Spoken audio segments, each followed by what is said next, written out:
na casa do João. Foi você, Diego? Eu não. E quem foi? Foi a tia Dai. A tia Dai roubou pão na casa do João. Tia Dai roubou pão na casa do João. Foi você, tia Dai? Não. Então quem foi? A Meli. Melly. Que feio, Mel, roubar pão, hein?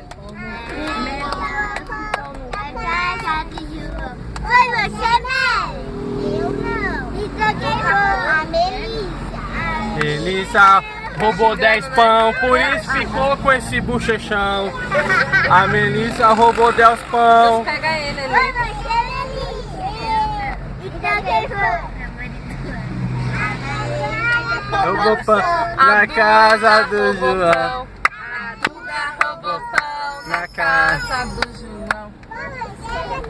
Não, foi a tia Dani. Fala, tia Dani. Foi a Milena. Menina roubou pão na casa do João.